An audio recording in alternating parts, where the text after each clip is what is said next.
putting tarot and tarot cards in the context from which they really came begins to open up your eyes as to what the whole thing's about. Now, if we go by what Google says, the tarot cards were originated as a card game, a card playing game by elite people in the 14th century Italy, Italian, then we're not able to unravel the tarot and tarot card mystery because that is not how it started. What happened is the gypsies who were exiles from Egypt, they were known as Egyptians and then gypsies, were really Kemites from the land of Chem, which is what Egypt was before it was taken over by the Hebrews and then the Greeks and Romans and so forth. But in order to hide the secrets that the tarot cards are holding now, even, they put them into the format of these cards, and then whenever some authority would walk by and see the gypsy people, exiles from Egypt, playing with these cards or handling them, they were told that they're just games. We're just playing a game. But what the gypsy people were really doing was passing secrets to each other about the old knowledge that was now heresy. You see, the rising religious empire, which brought about the three main religions of the world: Islam, which is the Muslims, and of course Judaism, the Jews, and Christianity, the rest of us. Those three religions are all Abrahamic religion. Just Google Abrahamic religions and you'll see what I'm talking about. But this was an actual campaign, went on for about at least 3,500 years, more actually, to stomp out spirituality and to bring about religion. Okay?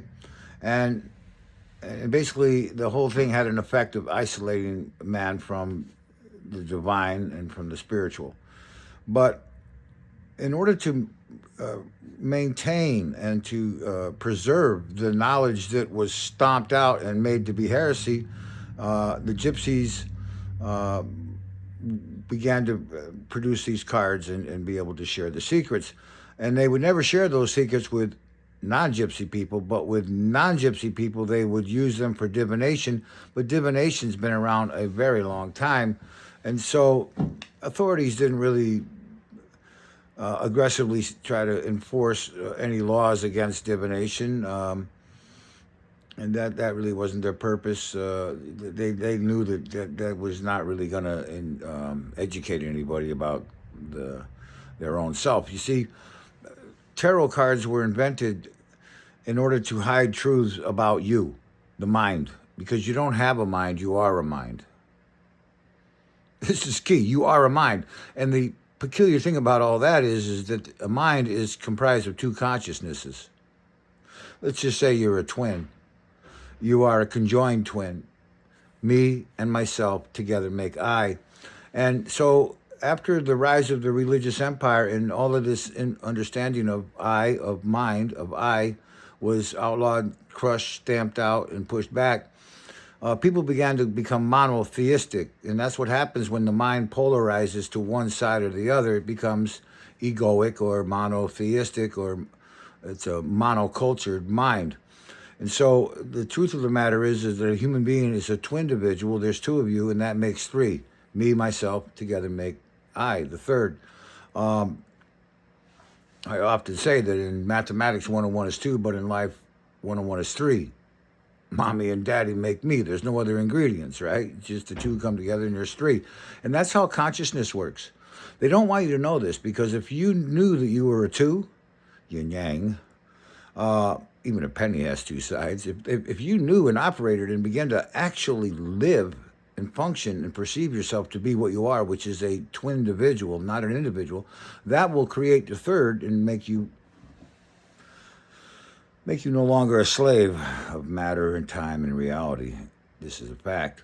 And so if you listen to my words and you can kind of get away from what you thought tarot and tarot cards was and begin to catch up with what it is I'm trying to tell you it is, it will empower you. It will absolutely empower you. And not only empower you, but it'll open up windows and doors of information that your blind mind has otherwise been locked out of. It's an absolute fact. And so the key to saving mankind, the key to saving the world is for I, to become whole, which means paired. That's why the popes make this symbol right here, paired. To understand that you're in a relationship with yourself, that there's two of you, and that one of you is not honoring the other one of you. So in one way, we could say it like this, that the masculine you, rational, logic, intellectualism you, is not honoring the intuitive, spiritual, spatial you, feminine, and therefore we're not connected to heart, because our feminine consciousness, the intuitive feeling, not emotion, feeling consciousness, is tied to heart, which is tied to home. The rational consciousness, logic, mind, intelligence, facts, figures, technological stuff, that's not tied to the heart. It's tied to the outer. That's why it's the palm lines, I'll go over this with you someday, reveal that the rational mind is tied to the five senses and the intuitive mind is tied to the sixth sense. And so all of this information was once widely known. It was absolutely in the public domain. And the people that brought this knowledge to mankind are the people that raised these structures that to this day we don't understand, like the pyramids and the ley lines and stone circles and such. There was a time when man was whole-minded. Now we're polarized. We're just rational, and therefore we're not connected to the good shit. So I often tell people that don't try to be spiritual. You are spiritual. That's where you come from. Try to be less physical.